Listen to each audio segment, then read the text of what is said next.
This is Musical Talk. Musical Talk. The UK's independent musical theatre podcast. Musical Talk. The UK independent musical theatre podcast. Hello, I'm at my home away from home, the Royal Festival Hall. I'm sat here with Danielle Hope. Hello, Danielle Hope. Hello. How are you? I'm very well, thank you. A little wet, it's very rainy outside. It's glorious, isn't it? So, we're just chatting before we started. I've just come from Manchester, where I saw Little Shop of Horrors, where I grew up, your yes. neck of the woods. Absolutely. Ain't it cold? Oh my goodness, I forget, and every time I go home I bring like my London layers, and then I get home and I'm like, oh my goodness, I need to wear 2 coats. The Royal Exchange is amazing though, it's one of my favourite And then you had to buy a hat. I walked out of Primark because it was so... So I saw Little Shop of Horrors at the Royal Exchange, wonderful show, and it was done in a round. Yes. Which is always rare. It's never been done for that show, I don't think. No. Well, you forgive the noise, they seem to be rebuilding the venue while we're here, but I just thought Daniel and I would have a little chat. For those of you who don't know who Danielle Hope is, Danielle, you can explain how you were thrust into the living rooms of 12 million people every... I like that, thrust into the living rooms. I didn't come down the chimney. It was on the screen. I did Over the Rainbow with the BBC, which is a search for Dorothy, and won that. And that was almost 5 years ago now. Oh my goodness. And yeah, little did I know 5 years ago I'd be sat here in the Royal Festival Hall. Or even living in London. Neither did I. No. Yeah, so I did that, and then I was Eponine in Les Mis. I did Cathy in the last 5 years, and then most recently the narrator in Joseph. And now you're off to the other TV show. Yes, Maria, which was the first one of the Andrew Lloyd Webber programmes, wasn't it? Yes. It's not the same production though, is it? No, it's not. No, it's a completely new production, new design, new set, new concept. New songs. Yeah, imagine. It's really exciting. We open on Thursday, so I get into the theatre for the first time this evening. Where's that? Bromley. We start in Bromley. We have 4 days there. So excited. These tours just sound exhausting because the minute you've settled into your digs and you get to know everyone, it's like getting a truck with going off to it's move somewhere again. else. I mean, Sound of Music is sitting down everywhere for 2 weeks, whereas Joseph we did a week. But I don't know which is the less of two evils, really, because a week you don't have time to settle at all. 2 weeks you get so settled. Yeah, and we did 2 weeks in Dublin with Joseph, and I remember just starting to think, okay, I've got a bit of a routine now, I know where I want to be, and then all of a sudden it was like, oh, it's time to move, and I got a little bit emotional because I was like, I'm not ready. I saw the original Joseph. Did you? Not the original, but the Palladium one in about 20... With Lindsay Haitley. With Lindsay Haitley. Who played my Madame T in Les Mis. Oh. Yes. And our very own Mike Dixon conducting. Really? Yes. I think this will be another experience. I'm doing 6 months, and just to kind of find out which is better. Well, I guess just having 2 weeks in one theatre, even if so you don't have to repack your dressing room. But it's when you're in the West End, you don't really think about obviously moving anything, because when you're there for however long your contract is, or however long you hope that your contract is. And whereas touring, it's like an added stress, I think. But I didn't really think about that before I started touring. I just thought, and Joseph was 10 shows a week. It's another skill to learn, isn't it? Absolutely, yeah. And you kind of think, okay, so lots of sleep definitely required, well, not and much smart sleep. travel plans, I think, like you've experienced with the Virgin trains. Yes, thank you, Virgin. Well, we won't go into that. But, No. I want to cast your mind back to was it 5 years ago? Yes. Yes. Just tell me everything. I mean, I guess the main thing, it was televised, so you have the memories of it. That's the thing. You know, I've never watched it back though. Oh, okay. I think I just wanted to keep my experience as the one that I saw through my own eyes and that I experienced, and I think watching it back might freak me out a little bit, just to be like, oh, is that what everyone was watching? Like, because I don't know how it was all edited together and all of that. But because we did the live performances, I was like, okay, I tried to treat it as if it was just a live show. Mm-hmm. Yeah, so it was about this time, exactly now, 5 years ago, that I would have had like my first audition, and then it went from like 9,000 to 100, and then we all came to London, went to Hackney Empire, and we did an audition there. And then the final 50, we got put on a bus and taken somewhere. I don't know where we were. We weren't told. Blindfolded. Honestly, and then told to change T-shirts into the little green ones with the Dorothy with a question mark on. And we went on, and then we got dropped off at this other station, then we got on another bus, and we got somewhere else. So it's like my journey yesterday. Yes, absolutely. So really disorientated. It's the middle of this farm. They called it Dorothy Farm, I think, on the programme. For a long weekend, where we did training with Andrew Lloyd Webber and with Claire Moore from the vocal coach and Donna, the acting coach, and just everyone, Kevin Allen. And we did loads of training and loads of songs like in preparation for a final performance that would then whittle down to the final 20.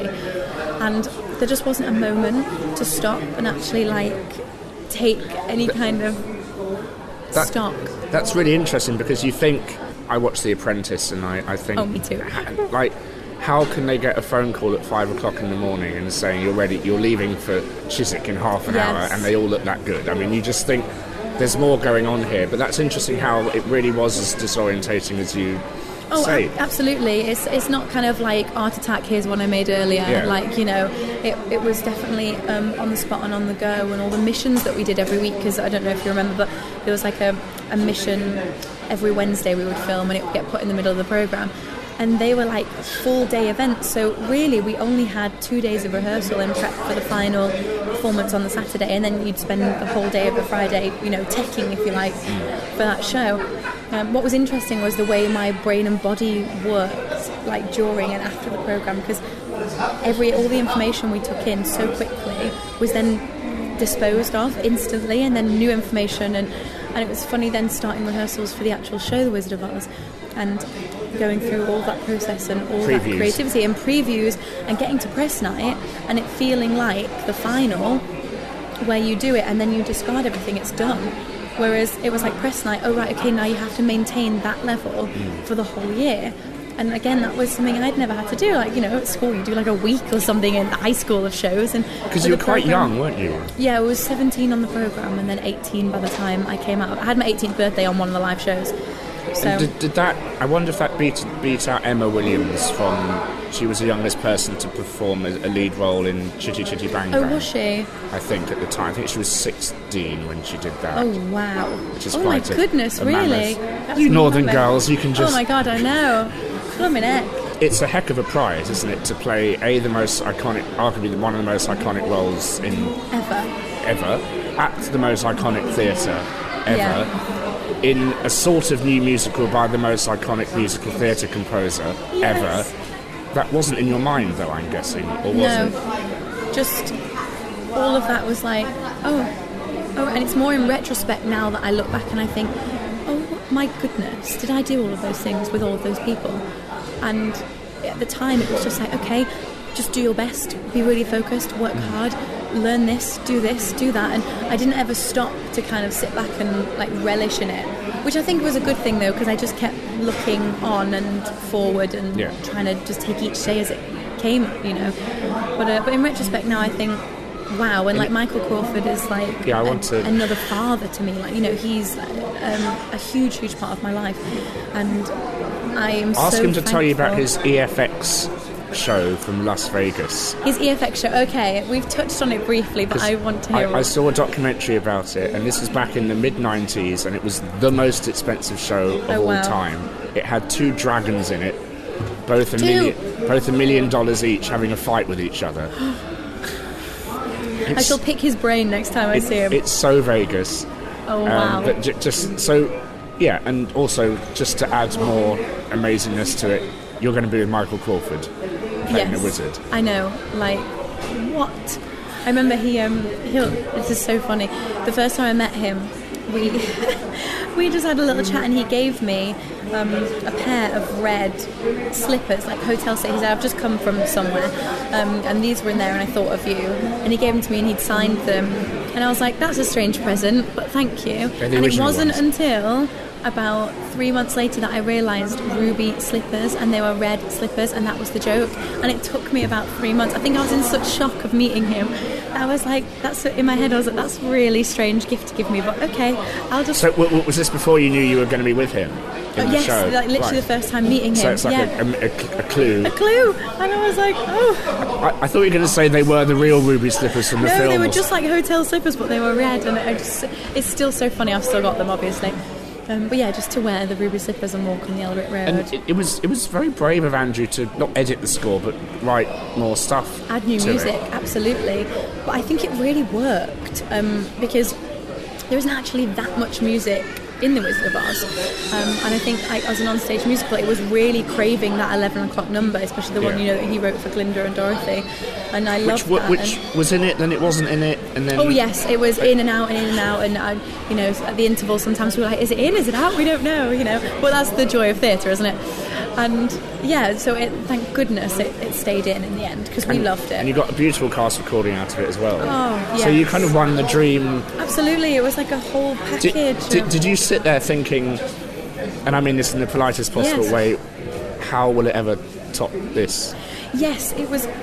I think someone said to me, actually, you've come in at such a level, and like, the London it's like writing your hit role. Show being the first one, isn't it? Yes, absolutely. And it's kind of like, how do you sustain that? And I think these days success is longevity, and how do you just keep going? And I didn't put any pressure on myself, and I kept having to remind myself, because I'm my own worst enemy, that like I was only 18, I was 19 by the time I came out of the programme, and instead of being like, why aren't I doing this, why aren't I doing that, it's like, actually I've done a hell of a lot very, very early. I wouldn't have even graduated drama school by this point. Even when I did Les Mis, I wouldn't have even finished, my 3-year degree by the time I'd finished those 2 massive jobs. So I had to learn to kind of like give myself a bit of a break, because I was very hard on myself. And you at Arts Ed as well? Yes, I did, because I was auditioning for drama schools at the same time as auditioning for Dorothy, but I never got to any of the drama schools because I was doing the programme. So Andrew said, go to my school. So I asked, I said, it's really important to me if I go to drama school, and I'd met by chance Chris Hocking, the head of musical theatre at Arts Ed, in a bar in Chiswick, like in Balance in Chiswick. I was having dinner with someone. Yes, closed, yes. And I met him, and I'd said, I went over, this was like, there was still 6 or 7 girls left, and I said, I'm really sorry I missed my audition. He didn't have a clue, obviously, who I was, I was nobody, and so I'm really sorry I missed my audition, and I really hope I can come and audition again once whenever I come out of this programme. And he was like, I'm sure we can, sort something out or find a place for you to audition. So I was kind of like, okay, thank you. So when I did win, I said to Andrew, I've got about 6 months between this and rehearsals. Can I go and do some training? And he said, I have a lot to do with Arts Ed, and I joined the second years. So I went straight in, and in the deep end again. Like, it seems I can't dive, I can't swim underwater, but I seem to constantly be diving in. Oh. But yeah, so it was amazing, and that's what made London home, because I didn't know anyone when I first moved here for Dorothy, and when I went to Arts Ed, I actually had a group of like-minded people of the same age, all striving for the same thing, and it was just a really lovely, welcoming building. And they could have easily been like, who are you? We've paid to be here, and we're here for 3 years, and you're just dropping in. Like, it doesn't work like that. But the vibe wasn't like that at all. And I prepared myself for the worst, as you do, but I don't think I'm the type of person to come into a situation and feel like the world owed me something, or I kind of went in like, thank you so much for letting me come in and join your classes. I was terrified. There's something very special about that school, and it's we talked about it on the show before. What was it that gave you that the Palladium didn't, in a way, if you see what I mean? I think probably the opportunity to fail and to fall, and just various techniques, because obviously with the Palladium and Wizard of Oz, I was training and rehearsing for one role and one specific task. So everything that I learned on that job for that role, I'll have forever. But Arts Ed gave me lots of different skills and techniques and things for the rest of life. And if I'd gone for 3 years, I would have learned a hell of a lot more. But what it did give me was a foundation and a base for my mind as well in London, so that I felt confident and assured enough to walk into the first day of rehearsals and think, okay, I know I've got this, like I can do this. Like singing the last 5 years is very different to singing Over the Rainbow, I'm sure. Isn't it? And Les Mis, singing on my own is completely different. And I've kind of been blessed and challenged very much so in going different vocal styles. And actually Maria now, the child agrees. Speaking of. Maria is the closest to my natural voice, I would say, and the thing that I would find most natural to do. So And it's hard with Maria and Dorothy to not be influenced by certain other performers. Absolutely, because like Julie Andrews is my hero. Like my hero, Mary Poppins, is my ultimate role. Like that would be the be all end all for me if I could do that. It's touring the country again. I've heard, yes. And you could do two shows. Can you imagine?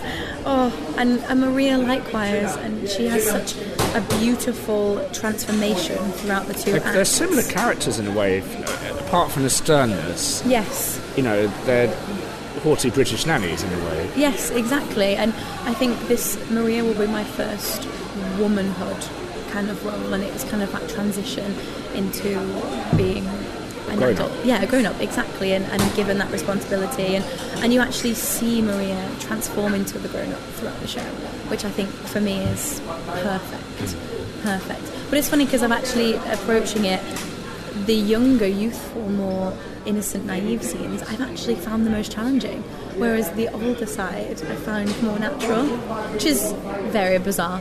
So where else are you heading on this tour? We open in Bromley, and then we go to Southampton, and then Mayflower? Yes, which I've never been to. Neither have I. Apparently it's massive. So I'm excited for that. And then we go on to Sheffield. I think that's the closest in these 6 months that I'll get to Manchester. So again, come on Virgin, I'm depending on you. I've got to commute. We're not affiliated with it with Artsed or Virgin on this show at all, don't worry. No. It might not even be there. It might be like TransPennine or something. Anyway, public transport of the north, please be with me. And then I actually have a week off because I have my American debut, my solo concert, 54 Below in New York. Awesome. On Friday the 13th. Great date. Thank you very much. You're welcome. So I have the second week of Sheffield out of the show, and then I fly from New York to Glasgow. And I've never done Scotland either, so that'll be... I hope you got a couple of days off between flying from New Just York. one day, but I'm fine with jet lag. It doesn't bother me anymore. It's fine. Wait till you get older. Yes.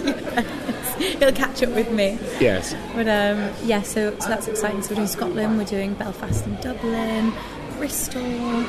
Just and it's amazing how it's a show that can still sustain a tour of these lengths. Oh, because yeah. it's only just left London, it seemed, because it played outside in the park. Yeah. And it had obviously the successful Palladium run, and that toured and stuff. What is it about that show? Because I'm not the biggest fan of Rodgers and Hammerstein. Okay. I think probably 60 years ago I probably would have been a huge fan, obviously, but I love the Sound of Music though. It has... My theory is because it's got kids in it, which I think is always the best thing you can do in any show. Yeah.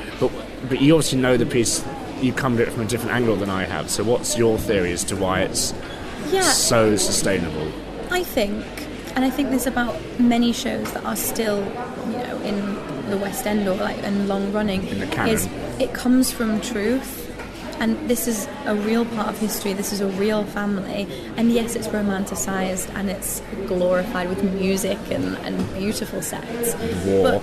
And the war, but this really happened to a family, and like you say, when you look at it from a child's point of view as well, and then you have the mother and you have the abbey and the captain, you kind of have all of these different viewpoints on it, and no matter who you are or what background you come from, you connect with somebody or in some way because you kind of view it as the family, I think.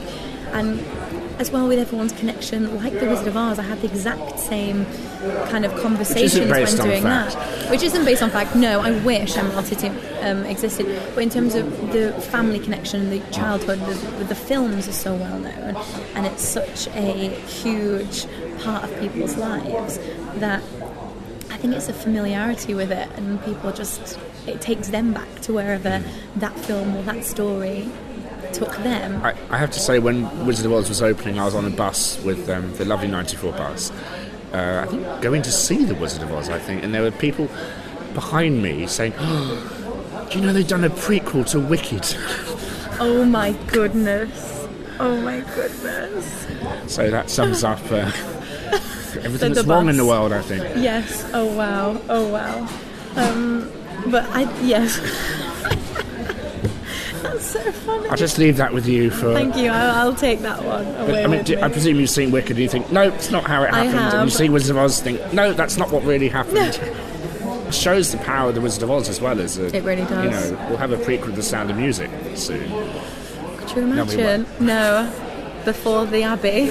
I hope it goes well. Thank you. And it does seem like a bit of a real slog to get it on, and especially do those songs.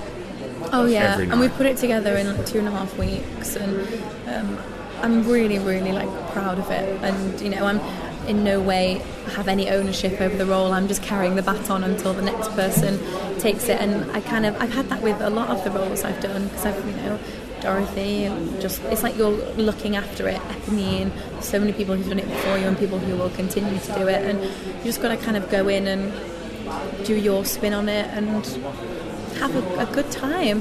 And I love to look at the kids and they're just loving it, and I kind of take a leaf out of their book and just nothing to prove, only to share. It's lovely. And just and are there any dreams apart from Mary Poppins? I hope you can step into her shoes again. What other dream roles are there out there for you? Natalie in Next to Normal has been one. I don't see that ever coming here. Though. Neither do I, but in my mind. But there's always hope. You never know. But anyway. But if you're doing the New York thing, is that are you trying to break into there into Broadway? I mean, as well? it's always been one of those lifelong achievements of mine to live in New York. I've always felt so at home there, and it was on my kind of like dream list of things to do, as was to live in London and to perform in a musical one day. And I didn't realise that I would achieve those two things. So the New York thing, I guess, is becoming a little bit more like a reality, and it's a huge thing for me to be doing in February for myself. Like that's like a life achievement. Like it might not be in a Broadway show, but for a solo, concert, 54 Below is so cool. Like amazing.